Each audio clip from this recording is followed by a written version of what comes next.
यादव विज्ञान विषय के साथ क्लास 6 में चैप्टर 6 को हम लोग कंटिन्यू कर रहे हैं। चैप्टर 6 में हम लोगों ने कल पढ़ा था पार्ट्स ऑफ द प्लांट। इसमें से हम लोगों ने रूट सिस्टम और शूट सिस्टम का बेसिस जाना था, जड़ के बारे में और तना के बारे में, पत्ती के बारे में। इन 3 चीजों के बारे में हम लोगों ने जान लिया था।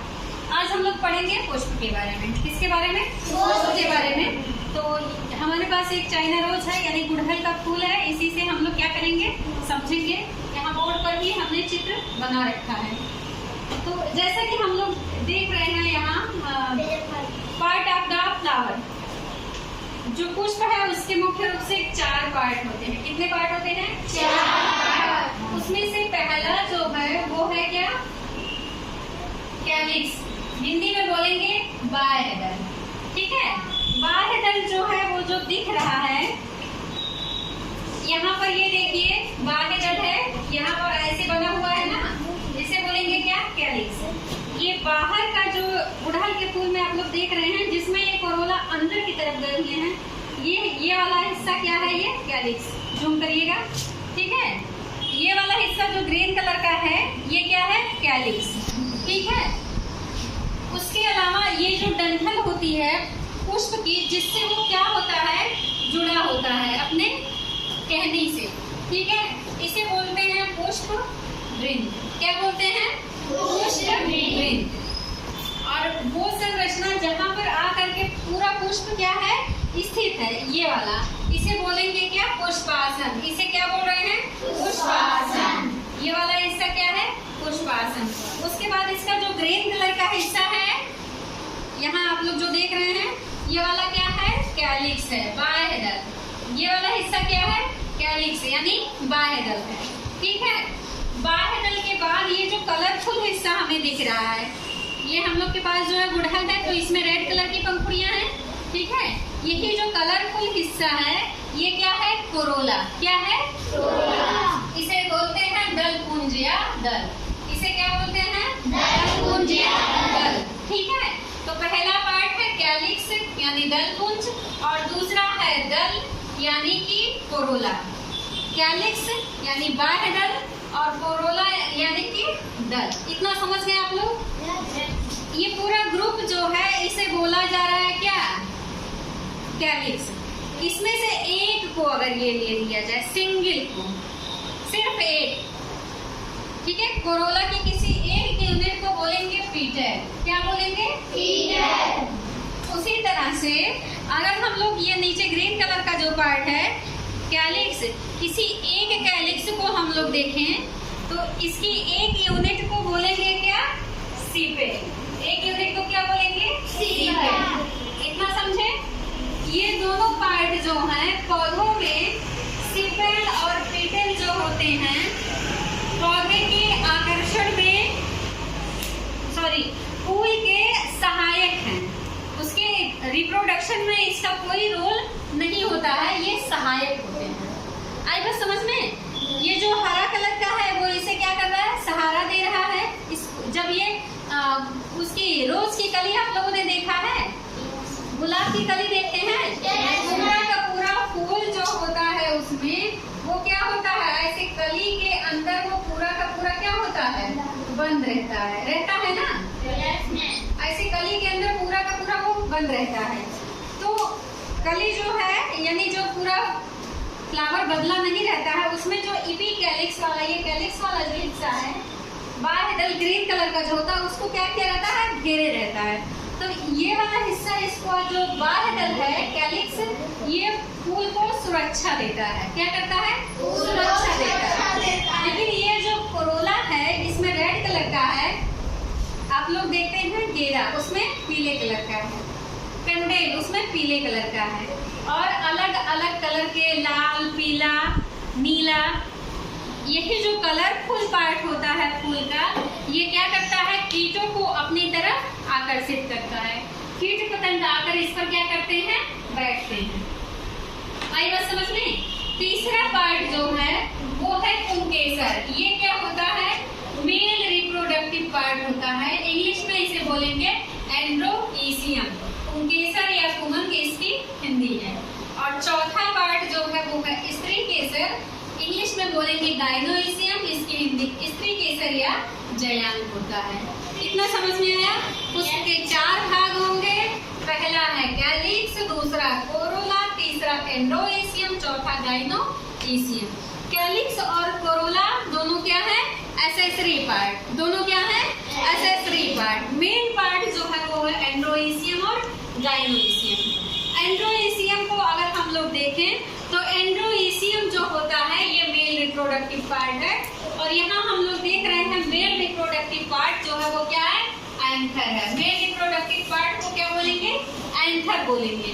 एंथर को देखा जाए तो ये वाला देखिए, इसमें से कोई एक अगर हम ले लेते हैं तो कुछ ऐसा संरचना होता है, और यहाँ इसके अंदर क्या होते हैं ना? पॉलन ग्रेन, और ये क्या होता है? इसका स्टेमन होता है, जिससे वो क्या होता है? पुष्प से जुड़ा होता है, पॉलन ट्यूब से जुड़ा होता है। यहाँ देखिए हम लोग देख रहे हैं गुड़हल का लिए हैं, तो इसमें जो छोटे छोटे किडनी शेप के दिख रहे होंगे पीले भाग, पीला वाला भाग दिख रहा है, ये सब क्या है? एंथर है। ये सब क्या है? एंथर है। एंथर का ये हेड है, इसी में क्या होता है? पॉलन ग्रेन का निर्माण होता है। पॉलन ग्रेन जो होता है वो क्या है? मेल रिप्रोडक्टिव पार्ट है। आई बात समझ में? होता क्या है? ये तो हो गया मेल पार्ट। मेल पार्ट समझ में आया? मेल पार्ट समझ में आया? यस और नो? ये पीला वाला हिस्सा जो है इसमें छोटा सा स्टार्क लगा है और ऊपर ऐसे हेड की तरह संरचना है। तो एंथर के 2 भाग हो गए, हेड और स्टार्क। एंथर के कितने भाग हो गए? 2। ये है हेड और ये वाला क्या है? स्टार्क। आई बात समझ में? ये है मेल रिप्रोडक्टिव पार्ट। यहाँ क्या बन गया है? Pollen grain. आई बात समझ में? अब हम लोग फीमेल रिप्रोडक्टिव पार्ट देखेंगे, गाइनोइसियम।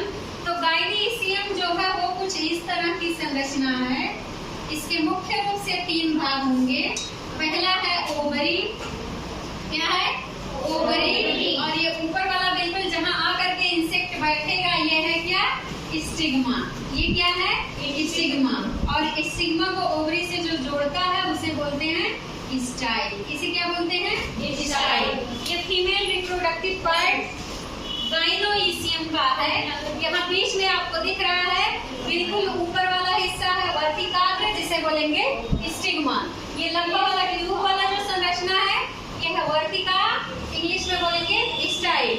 और ये बीच वाला एकदम नीचे वाला जो गोल गोल संरचना है फूला हुआ, ये है अंडाशय या ओवरी। फीमेल रिप्रोडक्टिव पार्ट जो है ओवरी में ही क्या होते हैं? एग होते हैं। ओवरी में ही क्या होते हैं? एग होते हैं। आई बात समझ में? ओवरी में ही क्या होता है? एग होता। आई बात समझ में? अब होगा क्या? मेल रिप्रोडक्टिव पार्ट जो है स्टिग्मा, स्टिग्मा के हेड में पॉलन ग्रेन का निर्माण हुआ।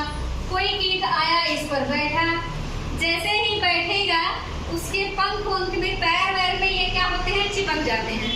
गुड़हल के फूल को जब आप लोग छूते होंगे पीला वाला हिस्सा, तो आपके हाथ में पाउडर जैसे कुछ चिपक जाता है, तो वही क्या होता है? Pollen grain. कीट बैठा, उसमें क्या हुआ? चिपक गया। चिपकने के बाद यही कीट जब आकर के फीमेल रिप्रोडक्टिव पार्ट गाइनोइसियम के स्टाइल पर बैठेगा, वो पाउडर पंख खिलाएगा तो कुछ पॉलन ग्रेन इस पर क्या होंगे? गिर जाएंगे। पॉलन ग्रेन कुछ क्या होगा? गिरेगा। और जब इसके गिरेगा तो यहाँ पर होता है क्या? न्यूट्रिशियस सब्सटेंस, ग्लूकोज, फ्रुक्टोज, ये सब होते हैं जो उसे क्या करेंगे? भोजन देंगे। और फिर वो पॉलन ग्रेन जो है, पॉलन ग्रेन यहाँ पर क्या करेगा? एक ट्यूब बनाएगा। ट्यूब बना करके इसी रास्ते से ये क्या करेगा? स्टाइल से होता हुआ फीमेल रिप्रोडक्टिव पार्ट तक आ जाएगा। ठीक है? कहाँ तक आ जाएगा? फीमेल रिप्रोडक्टिव पार्ट तक। और जैसे फीमेल रिप्रोडक्टिव पार्ट यानी ओवरी के अंदर एग है, एग तक आया, एग से क्या करेगा? पॉलन ग्रेन क्या होगा? फ्यूज। पॉलन ग्रेन क्या करेगा? फ्यूज करेगा। किससे? एग से। आई बात समझ में? पॉलन ग्रेन जब फ्यूज किया, यहीं पर क्या बन जाएगा? जाइगोट। ये क्या हुआ? मेल और फीमेल दोनों मिल गए, इनका क्या हो गया? फ्यूजन। अब यही क्या होगा? पुष्प जो है, पुष्प के बाद आप लोग देखते होंगे फ्रूट बनता है। फूल लगने के बाद फूल किसमें बदलता है? फल में। बदलता है ना। ऐसे अजूबे की तरह क्या देख रहे हो मुझे? फूल फल में ही तो बदलता है। हाँ या ना? बहुत सारे ऐसे पौधे हम अपने चारों तरफ देखते हैं जिसमें फूल बनने के बाद इतनी सारी प्रोसेस होती है और उसके बाद वो फूल किसमें बदलेगा? फल में। ठीक है, और फल फिर किसमें बदलता है? सीड में। ठीक है, फल के अंदर क्या आता है? सीड आता है। तो ये हम लोगों ने समझा किस तरह से एक पुष्प का 4 भाग है और चारों भाग में 2 जो है कैलिक्स कोरोला सहायक हैं। एंड्रोइसियम और गायनोइसियम रिप्रोडक्टिव मेन पार्ट है। एंड्रोइसियम और गायनोइसियम में, एंड्रोइसियम में पॉलन ग्रेन बनेगा, गायनेशियम के ओवरी में एग होगा, वो क्या करेगा? दोनों का फ्यूजन होगा, फ्यूजन होने के बाद फिर फल का निर्माण होता है। आई बात समझ में? Any doubt? कुछ समझ में आया? ये इसकी एक यूनिट को क्या बोला गया था? कोरोला की एक यूनिट थी क्या? पेटल। कैलिक्स की एक यूनिट थी सीपेल। आई बात समझ में? सीपेल जब फ्लावर बड कंडीशन में होता है, जैसे ये देखिए ये कली है ना, ये अगर इसको ऐसे टाइटली बांधे ना हो तो इसकी सुरक्षा नहीं होगी। तो सीपेल जो है जब कली की स्थिति में होता है फूल तो उसको सुरक्षा देता है। ये था पुष्प की संरचना के बारे में आप लोगों के जो सिलेबस में जितना दिया गया है, मैंने कोशिश की है उससे ज्यादा ही आप लोगों को बताने की। Any doubt to anyone? कोई क्वेश्चन किसी का? आगे बढ़ा जाए? Okay, thank you class.